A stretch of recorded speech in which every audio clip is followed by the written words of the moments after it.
High साथीहरु, welcome to my channel. आज पनि फेरि म तपाईहरु समक्ष मेरो अर्को नयाँ भिडियो लिएर उपस्थित भएको छु। आज चाहिँ साथीहरु म चाहिँ क्रन्ची चिकन बनाउँदै छु है। क्रन्ची चिकन बनाउनको लागि चाहिँ मैले यहाँ 1.5 किलो चिकन लिएको छु है। र यसमा राख्नको लागि चाहिँ यहाँ चाहिँ मैले दुईटा कागती निचार राखेको छु है। यहाँ 2 चम्चा दही छ र यहाँ चाहिँ कर्नफ्लावर, नुन र बेसार छ है। अब चाहिँ म चाहिँ दहीलाई चाहिँ यसमा मिसाउँछु है।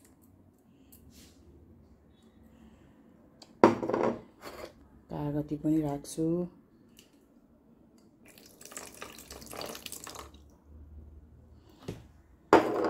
र अब चाहिँ म चाहिँ चिकन राखेर साथीहरु यसलाई चाहिँ मोलेर लगभग 2 घण्टा जति फ्रिजमा हालेर राख्छु है। अनि त्यसपछि चाहिँ यसलाई चाहिँ म फ्राई गर्छु है।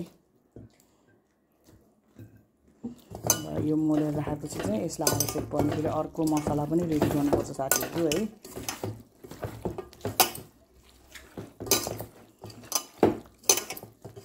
यसरी भिजाएर राखेको लगभग 3.5 घण्टा हुन लागि सिधै हेर्नु अघि। र अब चाहिँ मैले चाहिँ यहाँ तेल तताएको छु। यसलाई नि यतै लर देखाउनु पर्यो, अलि अँध्यारो भयो है। यहाँनिर हेर्नु है। र अब चाहिँ तेल तातियो। अब चाहिँ म चाहिँ आगो सानो गर्छु अनि यसलाई चाहिँ अब चैया डीप फ्राई गर्छु साथीहरु।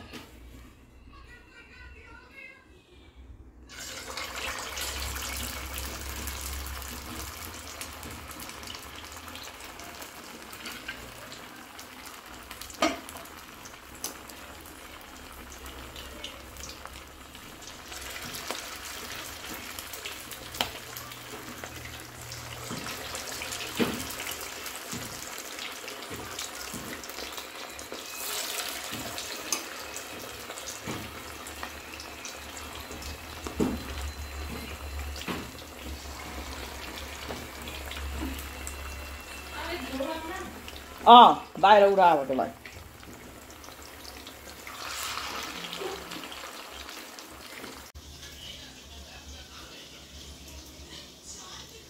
साथीहरु मैले मिक्सरमा चाहिँ खुर्सानी अनि 1 चम्चा जिरा र धनिया अनि लसुन र अदुवा राखेको छु है, अदुवा। र अब यसलाई चाहिँ म पिन्छु है मसलाको लागि। खुर्सानी चाहिँ मैले टन्नै राखेको छु साथीहरु, रातो खुर्सानी।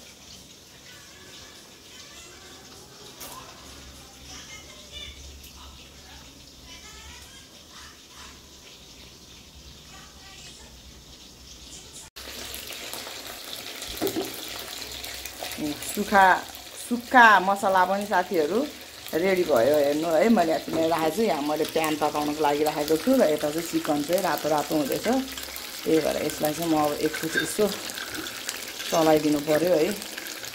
काँसे पनि हो किन साथीहरु, मासु चाहिँ त्यहाँ काँसी गर्छ क्या। त्यसलाई चाहिँ टमाटर उकाएँ। अब दिन चाहिँ म चाहिँ यता चाहिँ अर्को काम गर्छु साथीहरु। बदाम भुटेर राखेको छु। अब यसलाई चाहिँ म खस्रो हुने गरेर फेरि यसमा नै मिक्सरमा नै पिन्छु। अब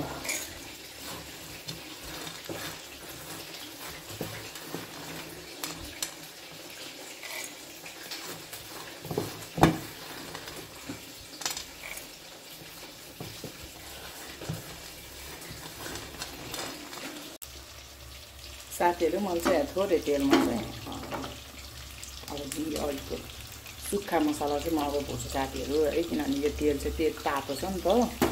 त्यो भएर यसलाई चाहिँ धेरै यसको राख्नु पर्दैन।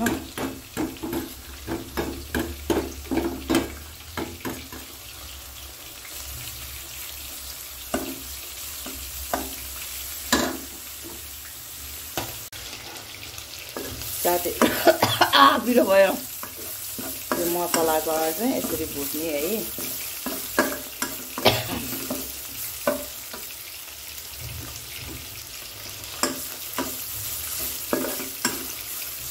र यसमा चाहिँ मैले चाहिँ साथीहरु टोमेटो केचप अनि सोया सस र अलिकति नुन राखेको छु है।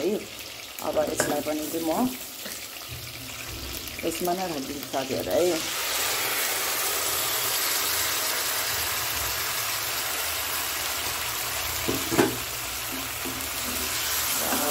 चाहिँ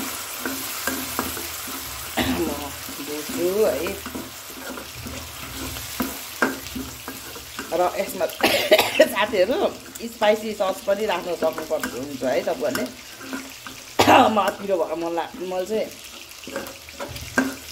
धेरै पिरो हुन्छ भनेर चाहिँ मैले स्पाइसी सस चाहिँ नराखेको है, किनभने मैले त्यो सुकेको खुर्सानी नै धेरै राखेको छु नि त। अब यसलाई चाहिँ एकछिन पकाउने अनि त्यसपछि हाम्रो सस चाहिँ रेडी हुन्छ है। अनि आगोमा आएको साथीहरू अब मैले चाहिँ यसमा चाहिँ यो पिनटको धुलो राख्छु है।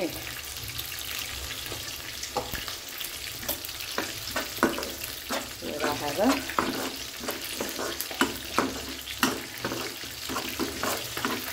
अब यसमा चाहिँ म चाहिँ साथीहरू अघि फ्राई गरेको चिकन राख्छु है। र अब यसलाई चाहिँ मजाले सबै चिकनमा चाहिँ लाग्ने गरेर अब यसलाई चाहिँ मोल्ने है।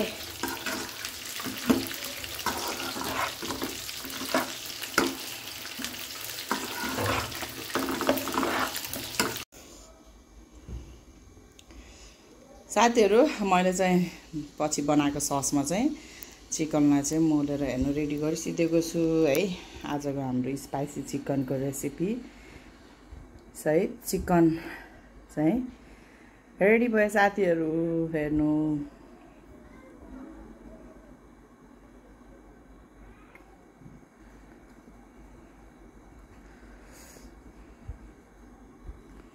तपाईहरुले नि यसरी नै घरमा सजिलो तरिकासित बनाएर खान सक्नुहुन्छ। कहिले कहिले चाहिँ चिकनको चाहिँ स्वाद फेर्न मन लागेछ भने है।